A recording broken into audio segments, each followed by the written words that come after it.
I'll tell you though. Let's go ahead and touch on this. I don't want to hear C.J. Stroud lost him the game because C.J. Stroud. Here we go. Here we go. C.J. Stroud played the same game against Pittsburgh. And Pittsburgh was barely a playoff team. That's what I'm saying. So why are So we what's your thinking he's point? going to turn on? Why are we thinking he's going to flip a switch next week? Well, it's not that he needed to flip a switch and become, Joe Montana.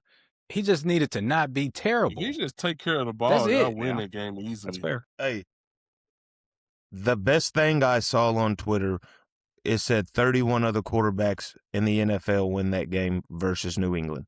Dan Orlovsky said that. And I'm not an Orlovsky guy, but that's probably the greatest quote I could have related to that game. I think Dylan Gabriel could have won that game. The if game is dangerous though, because it's like, what if the Patriots didn't turn the ball over either? You know, that's true. But I mean, that was kind of expected with the way our defense. I mean, not playing. Jay Dal. 4 picks and a half. I'm not sure. I could be wrong. I've never heard of that. Not in the divisional. Maybe maybe Josh Johnson against the Eagles in the game. And I'm gonna say this. I'm in a conflicted street with this, but D'Amico's some to blame too. You leaving a quarterback who's been struggling, then throws 4 picks in the first half, no adjustment, no change, is what I'm seeing from the coaching side as far as X's and O's. But then I think of the other side, is that bad for business going forward with a guy that you still think could be your franchise quarterback? Obviously, y'all think that. You took him number 2. But at some point as the boss, are we stunting him or stunting his growth by keep sending him out there with that? 4 picks and a half, guys. Hey, good example. A good example to address what you just said. A few years ago, well, not a few years ago, was it 6-7 years ago at this point? Jalen Hurts. Nick Saban sat his ass down and put Tua in the game. What did they do? Went on to win a natty. Yeah, I know it's different. The NFL is a business. I know we took him 2nd overall. He's getting paid a lot of money. You got to start that guy, unfortunately. But also, you saw the players after the game; they believe in C.J. Stroud.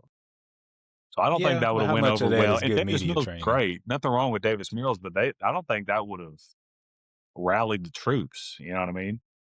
Because they were 100% behind C.J.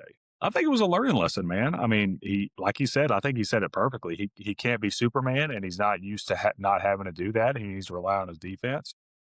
I think the game shakes out differently if he doesn't, But in CJ's defense, at one point in the game, the Texans were 11 carries for 10 yards.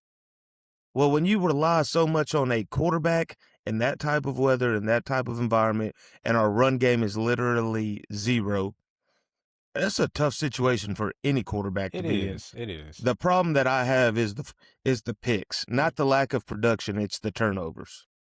The first pick was probably the worst, and that probably what set the game because the Texans left for about 20 seconds the entire game.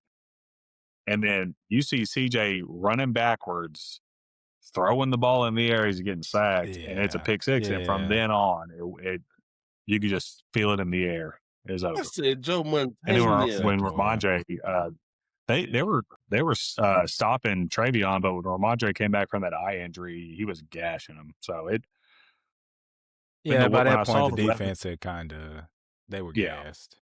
Dude, they can only do so much, man. They're having to start on their own 30 every drive. Like it's tough.